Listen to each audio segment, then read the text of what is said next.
Tervetuloa tutustumaan Hästön tilaan, jota minä, Janne Eriksson, viljelen vaimoni Kristan kanssa. Tila sijaitsee Salon Särkisalossa, Kiskonjoen alajuoksulla ja rajoittuu osittain Merenlahteen. Alueesta on ensimmäiset merkinnät historiankirjoissa 1300-luvulta, jolloin silloiset saaret toimivat kesäisin hevoslaitumina. Siitä tulee tuo nimi Hestö, hevossaari.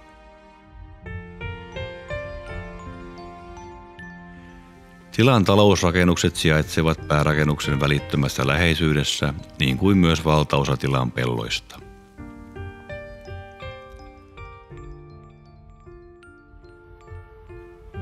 Suotuisan sijainnin vuoksi kasvukautemme on pitkä. Aloitamme kylvöt mahdollisimman varhain keväällä.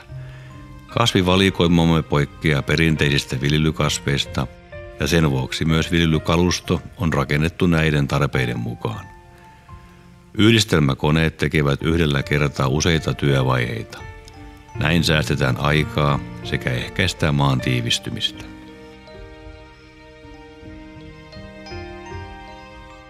Kasvua joudutetaan keväällä levittämällä kasvuharsoja kasvuston suojaksi.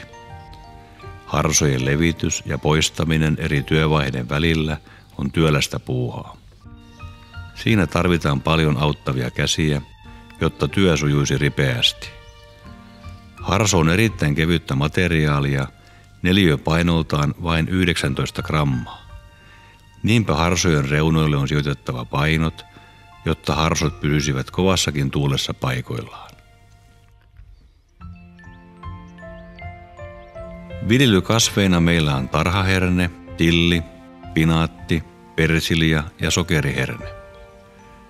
Myös erilaiset papukasvit ovat kasvattaneet viime vuosina suosiotaan. Meillä viljellään pensaspapua vihreänä, keltaisena sekä violettina lajikkeena. Uudempia tuttavuuksia ovat härkä ja leikkopapu, joka myös salkopapuna tunnetaan. Pavut ovat erittäin hyviä proteiinilähteitä. Tilalla viljellään lisäksi mansikkaa. Vanhojen mansikkamaiden kevään ensimmäinen työ on vanhan kasvuston harjaus.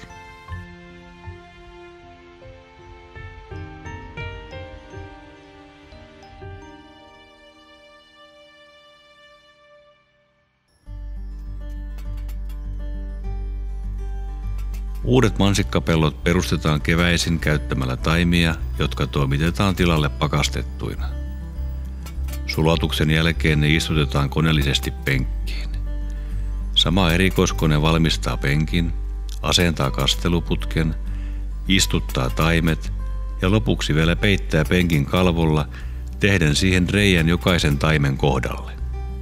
Yhdellä ajolla saadaan kaikki valmiiksi, ajonopeuden ollessa noin 500 metriä tunnissa.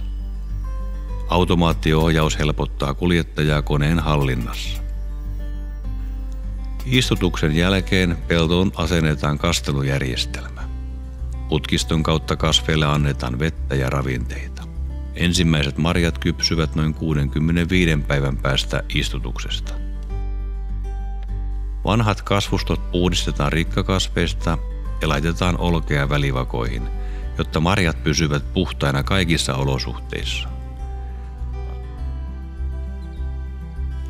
Kaikki kasvimme korjataan käsin ja sadonkorjuun aikaan käsipareja tarvitaankin tilalla paljon. Poimija kerää mansikat vakkaan, joka nostetaan sen täyttyessä pellolla olevaan suureen kuljetuslaatikkoon. Laatikon täyttyessä se siirretään traktorilla pakkaamoon. Poimija kiinnittää käyttämiinsä vakkoihin oman numerotunnuksensa, joka luetaan pakkaamossa tietokoneelle. Näin saadaan poimijan kilot talteen ja sama tunnus toimii tunnisteena pakkaamossa, jossa suoritetaan lopullinen laaduntarkastus pakkaamisen yhteydessä. Mansikat rasioidaan, varustetaan tilan tunnistetiedoilla ja siirretään lavoilla jäähdyttämöön odottamaan siirtoa asiakkaille. Mikä sopiikaan paremmin kesäperunan kylkeen kuin avomaalla kasvava aromikas tilli? Se on ollut yksi tärkeimmistä kasveistamme jo pitkään. Tilli leikataan pellolla pitkäteräisellä puukolla ja laitetaan keräyslaatikkoon. Keräyslaatikko kuljetetaan tilan jäähdyttämöön odottamaan pakkaamista. Tilalla on 2 eri pakkauslinjastoa, joilla kyetään tekemään kuluttajapakkauksia. Näin toimien voimme taata asiakkaillemme nopean ja tuoreen toimitusketjun, koska nämä kaikki toiminnot tapahtuvat alle vuorokauden siitä, kun tuotteet toimitetaan kaupan varastoon.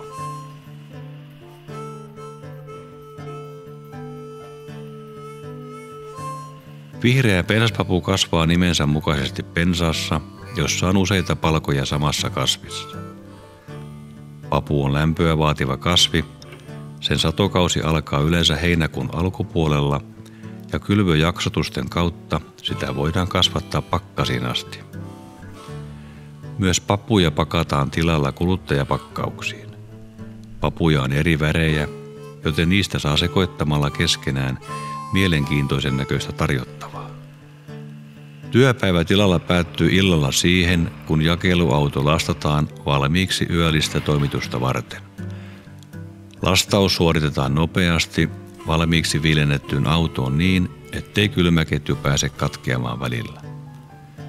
Omalla logolla varustetut laatikot kertovat asiakkaille jo kaukaa, mistä tuotteet tulevat. Marjat ja vihannekset jaetaan yön aikana asiakkaille. Lähiruokaa siis tuoreimmillaan Hästön tilalta.